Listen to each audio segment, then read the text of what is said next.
नमस्कार भैया जी, कहीं में आपका एक बार फिर से स्वागत है। बातचीत के सिलसिले को जोड़ने के लिए आज मैं स्टूडियो में मौजूद हूं, जनता के साथ मौजूद हूं।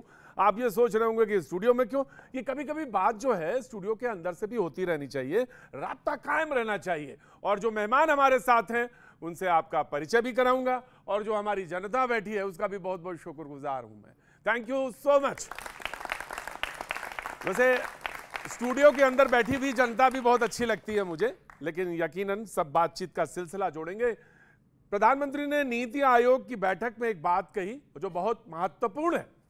उन्होंने कहा कि यह बदलावों का समय है या ये दशक है, और हमें अपॉर्चुनिटीज जो हैं, अवसर जो हैं, उनका लाभ उठाना चाहिए। सवाल यहीं से उपजा कि 2047 की अगर हमें तैयारी करनी है या हम तैयारी कर रहे हैं, यानी उसकी बैकग्राउंड तैयार है, फाउंडेशन रखी हुई है या फाउंडेशन रखनी है, तो क्या क्या जरूरी है, क्या कैसे करेंगे, कैसे सपना देखें और कैसे सपने को पूरा करें, क्योंकि सपना वही अच्छा जिसके लिए आगे बढ़ें और पूरा कर सके। सही कहा ना मैंने? बहुत बहुत शुक्रिया। मेहमान हमारे साथ जो मौजूद हैं, सिद्धार्थ यादव जी, जो आज बीजेपी का जिम्मा संभालेंगे। बहुत बहुत शुक्रिया Siddharth ji, thank you so much. Malook Nagar ji आज हमारे साथ मौजूद हैं, एक्स एमपी हैं, स्पोक पर्सन हैं राष्ट्रीय लोक दल के। बहुत बहुत शुक्रिया, थैंक यू सो मच साहब। हमारे पुराने प्रवक्ता जो अक्सर हमारी डिबेट में शरीक होते रहे, Arvind Vajpayee ji, chief spokesperson Lok Janshakti Party के, बहुत बहुत शुक्रिया, thank you so much sir. Alok Sharma ji, जिनका ताल्लुक हमारी फुटपाथ की डिबेट से भी है और बड़े अच्छा बोलते हैं, बहुत बहुत शुक्रिया Alok ji, thank you so much. Congress का जिम्मा संभालेंगे।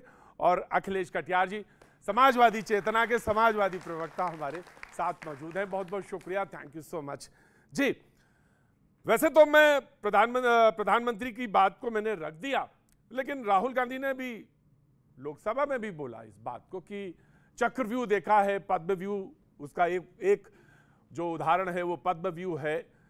लेकिन है तो सवाल ये कि हमने सपना कैसे देखा है, 47 तक का सपना कैसे देखा है, और 47 के सपने को पूरा करने के लिए तमाम कंपोनेंट्स मौजूद हैं, आर्थिक कंपोनेंट्स हैं, सोशल कंपोनेंट्स हैं, तमाम देश की सामने की रचना रखी हुई है।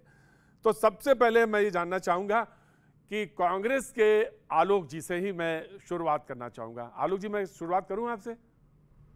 तो आलोक जी, 2047 में आप क्या कंट्रीब्यूट कर रहे हैं, आपकी पार्टी क्या कंट्रीब्यूट कर रही है, आप कैसे देख रहे हैं कि 2047 में भारत कैसे विश्व शक्ति बनेगा और कैसे तैयारी होगी?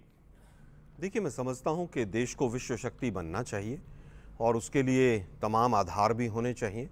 लेकिन पिछले 10 वर्षों का जिस तरह का इतिहास रहा है, जिसके अंदर तमाम चीज़ें नकारात्मक होती चली गई हैं, और उसकी शुरुआत उस चक्रव्यूह से ही होती है, और चक्रव्यूह लाल किले की प्राचीर से शुरू होता है जब देश के प्रधानमंत्री वहाँ से झूठ बोलते हैं।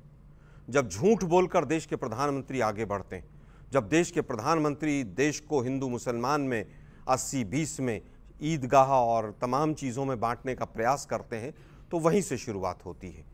हमारे समय में आरटीआई हो, सूचना का हमने अधिकार दिया, शिक्षा का अधिकार दिया, मनरेगा दिया, फूड सिक्योरिटी बिल दिया, तमाम चीज़ें दी।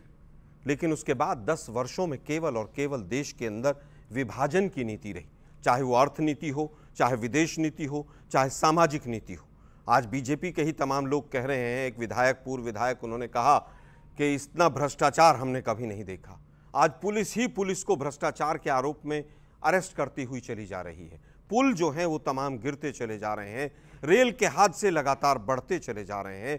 पिछले 50 दिन में 10 से ज़्यादा आतंकी घटनाएं हो गई हैं, और कल तो एक कमाल ही हुआ कि हिंदुस्तान के पूरे मीडिया के साथियों को संसद में एक कमरे में ठूंस दिया गया। तो कहीं ना कहीं आवाज़ को किस तरह से दबाने का काम हुआ। और आज हालत यह है कि पिछले महीने एक रिपोर्ट आई कि 84% बच्चे मॉल न्यूट्रिशन से हैं, कुपोषण के शिकार हैं। केवल नारे देने से विश्व गुरु नहीं बनेगा कोई। रोज आए दिन पेपर लीक होंगे और आप कहेंगे साहब हम विश्व गुरु बनेंगे। Thank you so much sir. 32 रुपए पर कैपिटा पर किसान की आमदनी घटकर 27 पर आ गई। भाषण था कि किसान की आय 2022 में डबल हो जाएगी। अब 47 का सपना, सपनों में देश नहीं जी सकता। कारण क्या है कि सपनों के ऊपर जीएसटी नहीं लगता और सपनों में देश को नहीं रखा जा सकता। सपनों को देश में नहीं रखा जा सकता, सपनों पे जीएसटी नहीं लगता। मैं बिल्कुल बराबर आपका पार्टिसिपेशन भी लूंगा, और तमाम सारे युवा भी बैठे हैं, बुजुर्ग भी दिख रहे हैं, और मध्य आयु वर्ग की और गृहिणियां भी दिख रही हैं, और प्रोफेशनल्स भी हैं। बहुत अच्छा कॉम्बिनेशन है। मैं यकीनन उन्होंने कहा कि अगर उनकी बात को समराइज कर दूं तो उन्होंने कहा कि 10 साल से ऐसा है, यानी उससे पहले गाड़ी पटरी पे थी देश की और गाड़ी दौड़ रही थी फटाफट, लेकिन ये जो 10 साल हुए गाड़ी इसी में गड़बड़ाई और इसी से सब कुछ बिगड़ा।